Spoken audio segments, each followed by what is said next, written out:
Welcome to the Shamanism Global Summit, an extraordinary gathering of teachers and healers from around the planet, sharing insights, principles, and rituals for personal and collective healing and transformation. Please share this event with your friends and family, and come join us on Facebook at The Shift Network. And now your host, Michael Stone.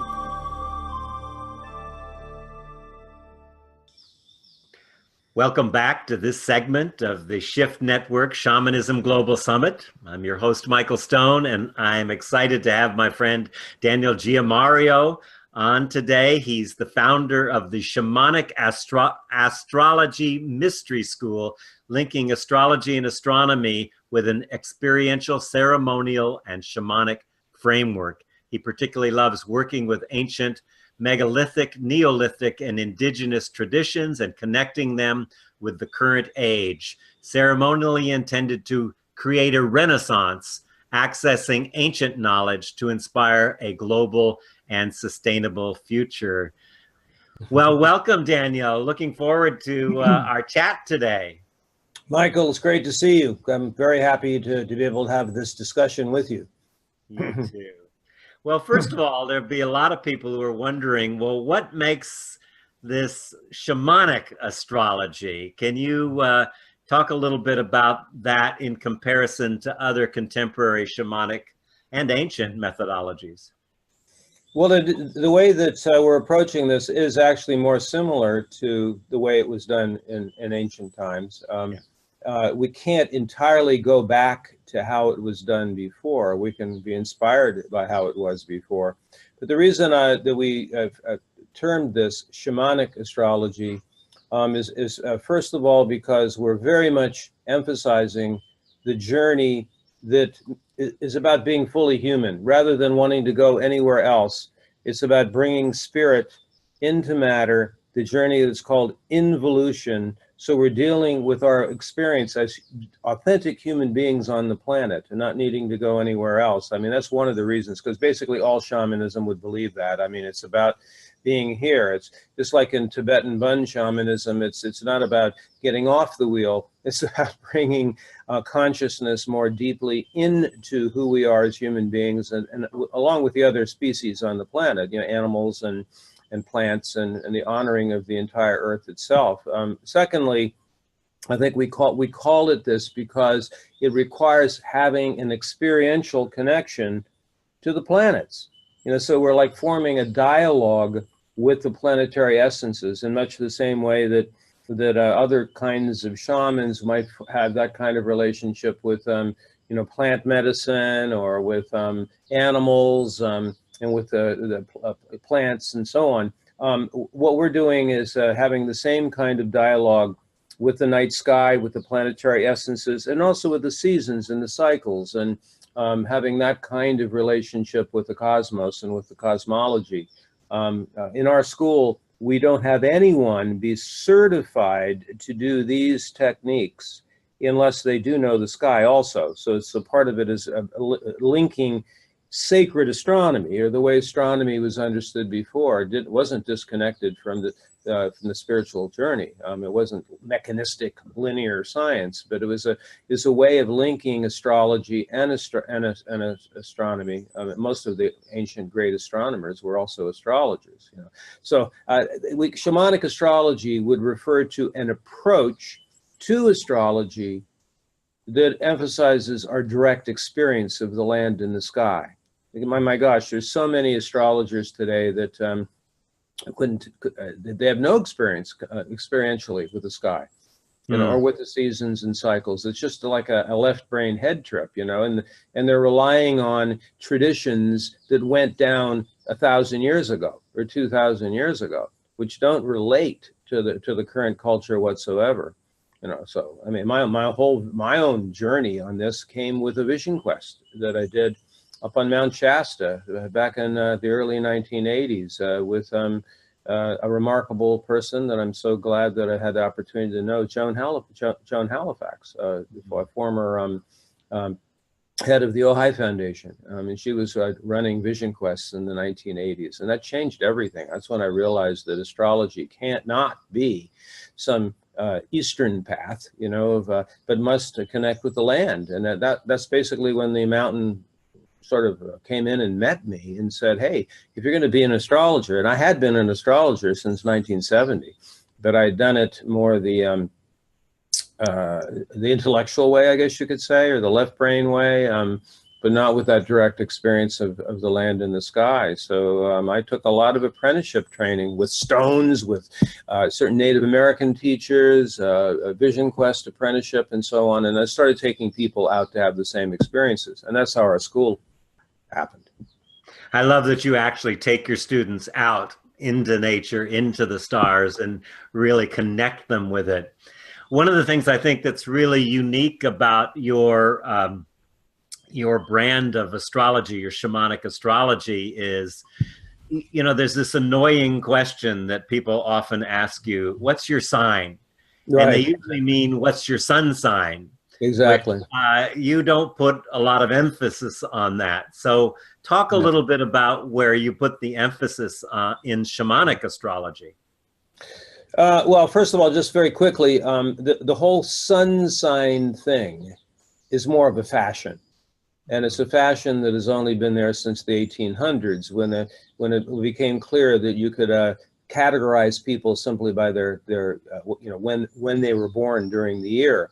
It's not completely irrelevant, but it doesn't really get into the depth that's necessary to see astrology to be of any help in the journey of the soul.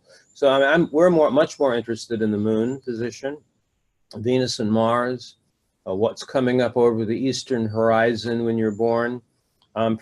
Just as an ingredient of this would be that from a shamanic perspective, I mean, we think the moon, you know, you know, your moon is who you used to be. It's your lineage. We would sometimes say it's the tribe you're from, or it is the mystery school that you previously graduated from.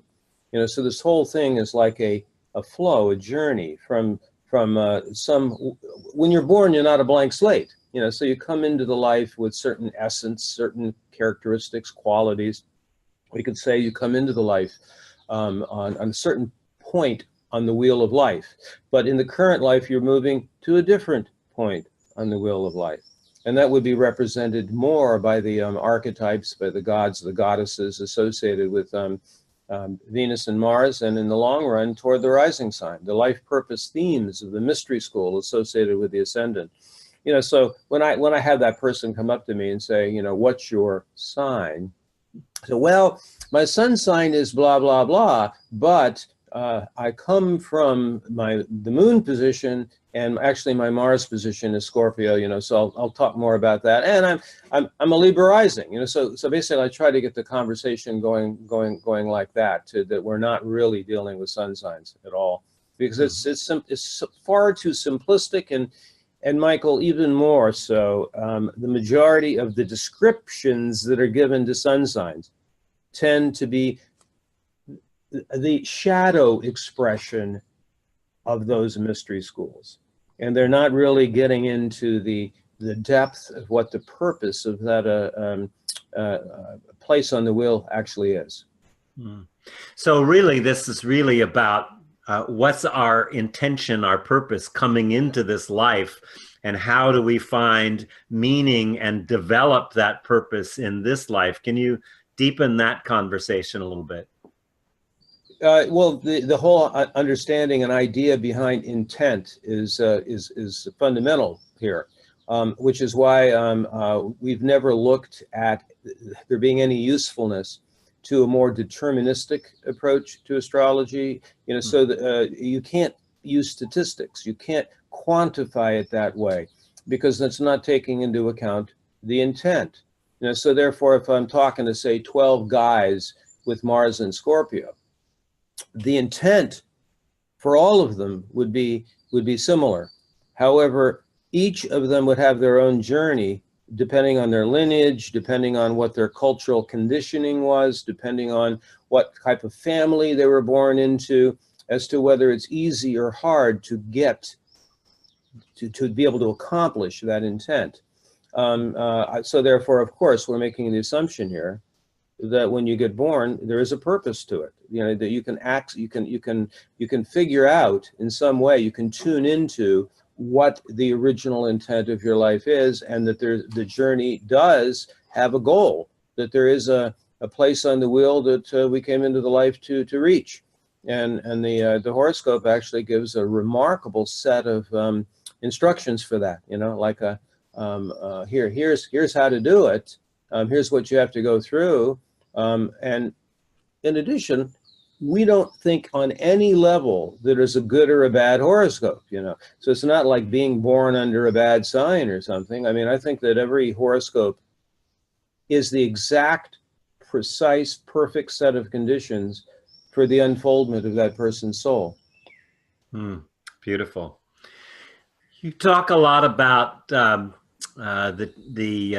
turning of the ages, and I kind of look at that as around the big event that happened in 2012. But it gives a greater perspective, a huge perspective, and I'd love it if you could talk about this time that we're in, because obviously it's a time of things seem to be speeding up, great change, great ups and downs and peaks and valleys.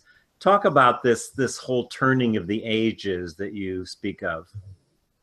Well, the largest cycle that that is based on the actual physical Earth in space, relative to the sun, relative to the solar system, that is apprehendable by our senses, is what's called the precessional cycle. It's approximately 26,000 years. And that it's based on, you know, physically and experientially based upon the tilt and the wobble of our Earth in space. It comes directly from the sacred geometry of our Earth in space. So this 26,000 year cycle is really important. So the way of determining turning of the ages is depending on how you divide that 26,000 year cycle up. And most of the world would divide it up relative to solstices and equinoxes. So it's like 4 seasons, you know, and it's pretty universal around most of the world that there are 4 seasons. You divide it by 4. And so then you have like different turning points in the 26,000 year cycle. And it's based upon when the solstices or equinoxes align with the galactic alignment, which is when the center of the galaxy is lined up with certain things. It's good. So we actually have a 5-day course, you know, trying to show people how this cosmology operates. But ancient people, traditional people, have known this, and they've done it from different ways. The Mayans certainly knew about it. They have a remarkable cross checks for it, including the zenith tube that is there at Chichen Itza when the Pleiades are directly on the overhead at the zenith on certain dates. Then they know the 26,000 year cycle is, you know, near the end or the beginning. But when you divide it by 4, then you go back about 6,500 years. And that was we're not just 1 year that's important, but, you know, it's kind of there's maybe generations involved with this, that's the beginning of recorded history. I mean, before that, it's basically all oral history. If you go back 13,000 years, more and more and more information is now becoming available about the huge events that happened on this planet then. The comet strikes, the Lower Dryas, the raising of the sea level, you know, so much stuff that was happening then. We don't really know at this point, although more clues are coming out as far as what would have happened 17,000, 18,000 years ago and 26,000 years ago. But we're now at one of those junction points. And the 2012 date was one way of addressing it. If we use the tools of modern science, of being able to locate a specific date that was the center point of the shift, it was actually in 1997. Now, because it's not just one date, it's a range. Mm-hmm. If we use the 26,000 year calendar And if we use the 12 by 30 approach to it, 1 degree is 1 degree is 72 years. So you can, that's approximately the lifespan of a human being. So it may be a little more than that, but anyway, 72 for a long time was the archetypal range. So we have thought that the zone of the shift, we're still right in the middle of it, but it's from 1962 to 2034. So essentially it's putting 72, half of 72 on either side of 1997. And so then there's all these different dates that show up, including the 2012 one, but also includes the fact that the most recent research has shown that the Kali Yuga genuine end date is 2025. Because that's essentially the bottom of the pendulum that happens at that particular point. Even in non-astrological research, like in the works of a book called The Fourth Turning, it brings up the end date of the American saculum as being between 2020 and 2025. So there's all of these different other ways you can look at to see how and critically important the time we're in. And even if we go to other fields of endeavor, like the technocrats, this whole idea that by 2029, according to Kurzweil, the singularity will occur, that will be the point where that acceleration to a null point, to a 0 point will happen, and human consciousness can be dropped into a chip and will be immortal. Now, I personally, from a shamanic perspective, think that is the most supreme ego trip that anybody could ever come up with. But it's just another way of seeing the importance of the time period we're in now. Probably the simplest approach to it was the one we came up with, Terence McKenna came up with, that basically you have this curve that reaches infinity at a certain point. Information doubling until the information becomes available, becomes infinite. And that's another definition of the singularity. So it's a whole different thing. I don't think anybody knows where this is really heading. Did they really know where it was heading 13,000 years ago? Did they really know that patriarchy would come in and that recorded history would happen? And those are some of the big changes that happened the previous turning. So you just mentioned patriarchy, and I know that's a big move. And talk about that from a shamanic perspective, the patriarchal move towards the divine feminine, or whatever you want to call it. I'm not sure how you say it in your language. I believe that most of what we've been taught in our schools is a very limited view of who we are as human beings. So that if you look back maybe 200 to 250,000 years, we've had the same DNA. But it's only since the last big turning, it came on really strong about 4,000 to 5,000 years ago, did we have what I like to call the triple aberration, which I don't think is evolution at all. I think it's actually what is leading us to this big turning we're in now. The triple aberration is fundamentalistic monotheistic religions, sky god religions. The second part of it is domination-based hierarchical patriarchy, which did not exist until relatively recently. And then the third thing, which hardly anybody talks about, which is patrilineal family descent. All three of those things are fundamentally different than the way 200,000 years of DNA human beings lived on this planet. So that I embrace the view of people like Gamboutis and Rian Eisler, that basically our basic nature as authentic human beings is cooperative, gigantic, not based on domination and warfare. That's why I call it an aberration. So to me, it's not about evolution. It's about the pendulum reaching the bottom, which would then be necessary for a reset And that's how I kind of look at the upcoming time period as a reset. But how that goes, what our planet Earth, what the living being of Gaia, that sometimes I refer to it as that one woman. What is she going to do in order to assist with the reset? You know, it's hard for her to know. Just she's in charge, basically. We're not. So that's why one of the other organizations I have, which is involved, connected with the Shamanic Astrology Mystery School, is the Renaissance of the Sacred Feminine, of taking people to places that still have a connection to the old ways, where it's still living in the land, it's still living in that connection to what we could call the Sacred Feminine, the Earth Mother herself. A lot of the ways that people view astrology in general is looking for prediction. Yes. You know, you're saying that it's not quite so clear that can we predict what's going to happen, or is it just something that supports our original intent and soul journey? Well, the interaction between those two concepts is really part of the great mystery.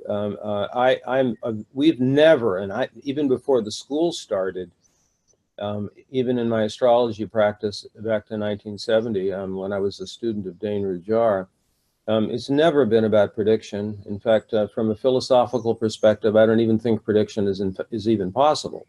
The reason being, there is no such thing as objective time. You know, because even the best astrologer in the world is part of the unfolding, cannot be truly objective to the unfoldment of this one thing that we're in. You know, so prediction it also unfortunately takes the responsibility often away from the person. You know, so that many people have been damaged by astrologers who make predictions about what's going to happen. I think the role of the astrologer is to assist that individual in being aware of what season they're in and what their intent is, and how they can then be in alignment with that original intent. So it's like turning the whole art of prediction on its head.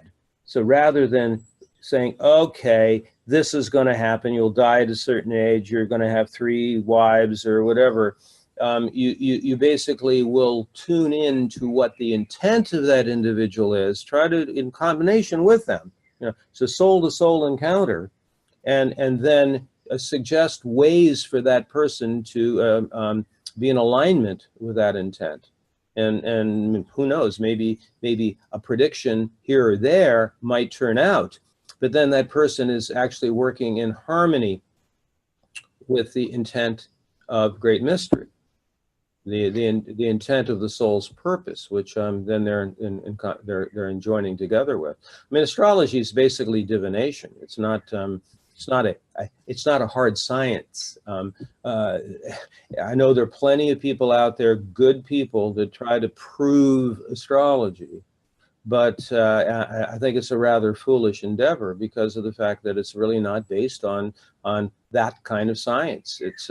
It's a relationship with spirit, and the divination happens when the proper prayer is offered, when the other individual is open to receiving guidance, when there is a harmony between the astrologer and the client, and so magic can happen at that moment, which is not subject to some mechanistic scientific approach.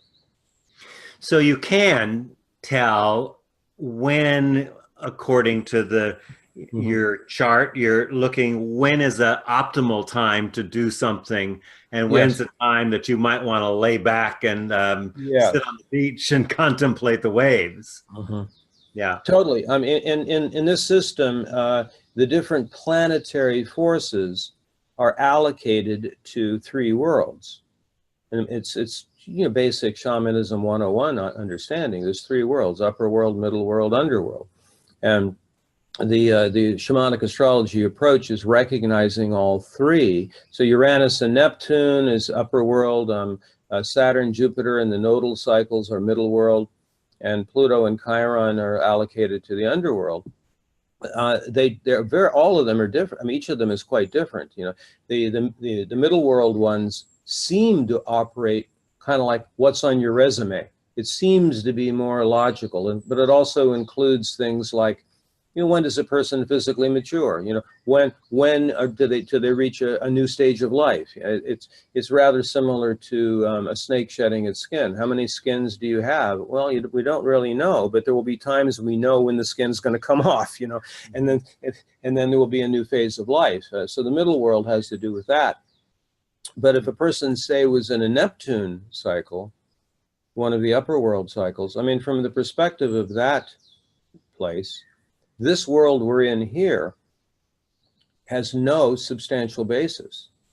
You know, it's like that Buddhist perception, you know, the self is empty, and this whole world is transitory. It's just all rising and falling. So from the perspective of Neptune, that's the truth. Of course, it's only 1/3 of the truth. but if a person is in a Neptune cycle, then if they tried, well, a practical example, a person, if a person works 100 hours a week or only 10, it won't matter, because it's really not about objective results. It's not about production, achievement. It would be better in a Neptune cycle if a person had the support for it and the resources for it. That would be when they would figuratively or literally go to India, you know, or go to their place of spiritual pilgrimage, or the vision quest, or the walkabout. You know, from a more secular perspective, it would be like, well, that's where when I'm gonna have my sabbatical. You know, should a person be in a profession that would be allowing for that. Now, if a person doesn't know this, if they don't know about the life phase that is, example I'm giving, Neptunian, if they don't even know about that, they might think that they've lost it. You know, I mean, I'm confused, and I'll have an individual in the Neptune cycle say something like, "This is really weird. I've been on a spiritual path for 30 years, and I don't know who I am."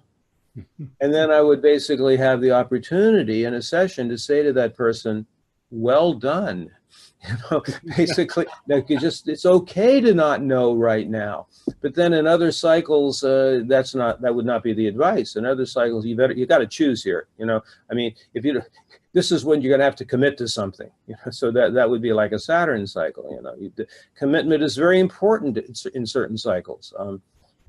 And then if you're in an underworld, if a Pluto cycle should be happening, then you're not able to understand what's happening with it by anything logical. It's conditions beyond our control, irrational events, conditions for surrender. To use a different image, it would be during a Pluto cycle, it's like something needs to be composted, you know, and out of compost comes new life. And a lot of people try to figure it out. Oh, this must be bad karma. Oh, this must be because I did something wrong. No, Pluto cycle is not about that at all.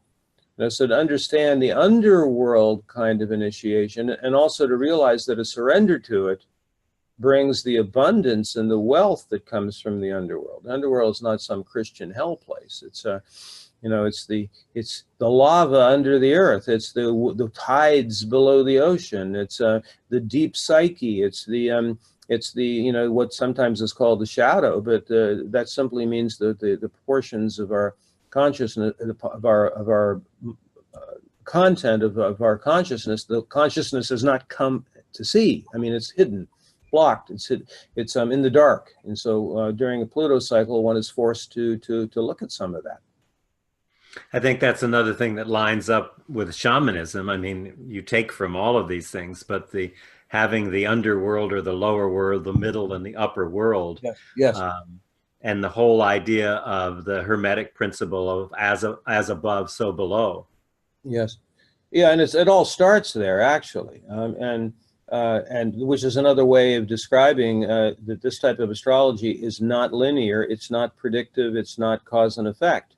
But rather it's more similar to a view about correspondences.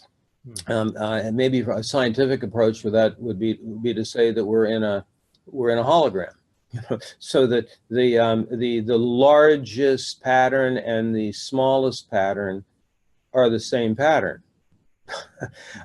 And that's the part of the Emerald Tablets that I love the most, is that after as above, so below, as within, so without, a little bit further down, it has the statement, and when considering the one thing, there is the pattern, and capital P. And I just love that part of it, because the astrologer combined with the client, or the astrologer in their own individual work with the night sky, with ceremony at certain timings and seasons, they're tuning into that pattern. They're working in harmony with that pattern. They're not controlling it. There's nothing special about the person's power. They just have an opportunity to participate with the exquisiteness and the magic of the pattern. And that's clearly why I love astrology. I mean, I know that well, I like to say that astrology is the highest of the lower mysteries. Yeah. So what do we mean by lower mysteries? Well, every physics, chemistry, psychology. I mean, like basically anything we've ever investigated is the lower mysteries. But an astrology is the one that captures as many of them as possible, but it's still the highest of the lower mysteries. So then the question people will ask would be, what are the higher mysteries? Well, it would be like, for example, grace. No one ever earns grace. It's not coming from that place. It's part of great mystery. Or how does self-love actually happen? Or how self-realization actually takes place. I mean, astrology can actually suggest pathways, to suggest what a person's dharma is, or what version of the masculine or feminine is going to work better for them. I mean, we can certainly suggest that. But as far as that higher mystery element of it, would be rather presumptuous and egoic for an astrologer to act like they know how that happens, because that's the higher mysteries. That's great mystery. I'd love to hear your thoughts on the drivers. There's a lot of conversation about determinism or free will, and when you talk about what's driving, you could say, is it money? Is it sex? Is it power? But you talk about it from a sense of meaning and purpose. How does that fit in with the free will versus determinism idea? Well, the fact that in the shamanic astrology approach, we do identify the quest for meaning and purpose to be of a greater motivation than the other ones you listed, but that also is exactly the same approach that Jung had, in his approach was very different than, say, Freud or Adler and some of the others, and so purpose and the quest for meaning and purpose being essential, but he said it best as far as this question you're asking me, and it was a very simple thing he proposed. He said, free will means to gladly do what you must do. Which I think captures it so beautifully. Free will means to gladly do what you must do. And that's the thing about human beings, unlike the majority of animals. I'm certainly not going to pretend to know what's really going on with cetaceans and squids and octopus, but the majority of animals, they just, all they can do is be that animal. But a human being can choose to not participate with their intent. So the free will to not be in harmony with your true nature. So that's why that's this unity between free will and determinism. So there is a set of intentions, there is a certain nature that a person has, but then we can choose to be that or not. Yeah. It's interesting. There's people making millions of dollars teaching people how to find their purpose, and I find that really interesting. This quest for finding our purpose, and you know, I think it sometimes gets people more confused about their own life and more anxious about their own life, rather than you're doing your purpose moment to moment. But it's looked at like a destination rather than a direction. What's your thought about that from an astrological perspective? Well, I mean, any approach can be taken to an extreme. Mm-hmm. And there are going to be people, we could almost say, addicted to the you know, like workshop junkies, or you know, like I just want to keep finding my purpose. The astrological mystery school called Sagittarius, I believe, answers this best. That that it's really the journey, not the destination.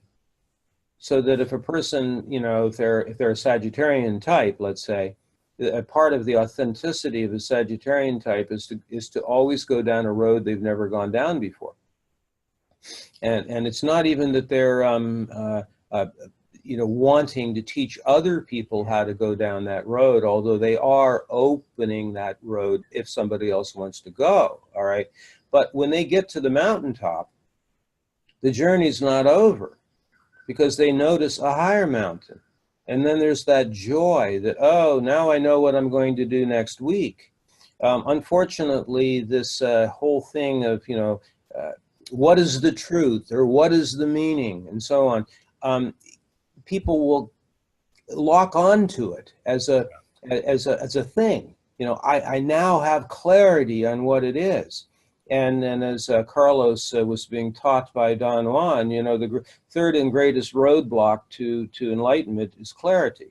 So if you really think you know how it really is, you're in trouble, you know, because the whole thing keeps expanding out. Nevertheless, I still do think that if a person is living the life that their parents wanted them to live, or the culture wanted them to live, or their spouse wanted them to live, and it is really not their true nature, then it's really an amazing thing to be able to gift someone with the freedom to really explore their true nature. You know, there's an element in what you're asking me, though, that I think is important, and that is that there are individuals, maybe there could be a woman with a lot of Virgo, whose sacred work is the fact that she's a single mother. Mm-hmm. And that is her sacred work, without question. Now, if the child reaches maturity, then at that point, we address, okay, so now what is your sacred work? You know, it's like, then there's another thing that opens up there. But still, from the Virgo place on the wheel, the central question is, what is your calling? What is your sacred work? Different people have different places on the wheel. Some people are just explorers of you know, like our definition of the Scorpio mystery school, having the courage to go to the edge of aliveness for its own sake. It's not for anyone else. It's just to find out where the edge is for you. That's a purpose also. Yeah. Just we're getting towards the end of our time, but I just wanted to throw out another little question to look at, and that's the whole area of, how to say it, where we're going as a species. It appears that consciousness itself is going somewhere, that there's in the whole universe some desire for coherence, which I would say we were mostly decoherent with nature and the universe as a human species. Right. What are your thoughts about the direction that we're going from a shamanic astrology perspective? There's two ways that I can answer this. One is to go back again to my mentor back in the 70s, Dane Rajar. And This has been foundational in my understanding from the very beginning. Around 600 BC, something happened on this planet. It was actually represented by the triple conjunction of Uranus, Neptune, and Pluto. And at that point, all over the world arose concepts around individual consciousness. It was even the time period when personal horoscopes first showed up. I mean, before that, human beings were mainly clan, tribe, not individual enlightenment. And so then you have all over the world, we have the Buddha, you know, we have Lao Tzu, we have Zoroaster, we have Socrates, Plato, you know, basically all these developments that happen. And from there, we've reached the point we are now where it's all about me, you know, it's like such an individual enlightenment kind of thing. Mm-hmm. Well, Rajar thought that was the antithesis. So the thesis was the clan, tribe, and no individuals, and you know and then the antithesis was where we're, you know, the extremes that we've gotten to now. And then he proposed a synthesis that he called the globalization of consciousness, which is basically a re-entry of individual back into a collective, which is the whole planetary family. So, I mean, I think that's the direction it has to go. And the crisis that we're at right now is, will we actually make it to the thesis? I'm sorry, to the synthesis. Synthesis, yeah. And then to a kind of unity consciousness, which is both together, you know, individual and global. Right. It's not a suppression of the individual. It's a compassionate, interconnected, interbeing kind of thing. Right. And then the other thing is, and this is what I think is going to be the main dialogue, and I think it's unbelievably important in the shamanic community this be addressed, which is the trajectory of the technocrats, the trajectory of those that wish to have eternal life through downloading consciousness into a computer chip. That's going to keep growing and growing, you know, with the development of 5G, with the development of linking everything up with the Internet of Things. And I mean, that seems to be happening. I mean, now in China, they have facial recognition on 1.2 billion people. And that's just increasing and increasing. So I think the function of the shamanic community is to remind us that we're carbon-based, and that life, death, going through the processes of nature and the cycles and seasons of our connection to this planet Earth as part of it, not separate from it, not the lords of it, but part of it, is our contribution at this point. And then hopefully there will be a synthesis of the best of the technology, but not losing track of the fact that we are living, breathing, living and dying, carbon-based life forms, of which there's no way it could be digitalized. We're not digital. That's great. Well, I'm so grateful for your wisdom today, Daniel. I just want to take a second to see if there's any last thing. We could talk for days, I know, but any last thing you'd like to share with our audience here today?